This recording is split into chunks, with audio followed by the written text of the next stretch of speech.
giren sporcularımıza ilk Fransa turunu koşan Türk sporcumuz Sayın Mevlüt Bora ve Gençlik Hizmetleri Spor İl Müdürümüz Sayın Mehmet Demir ödüllerini takdim ediyorlar.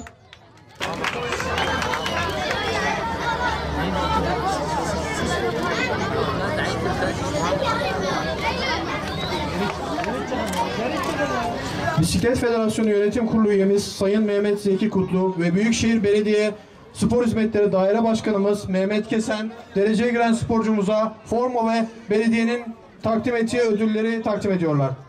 Ahmet buyur diye ama. Evet.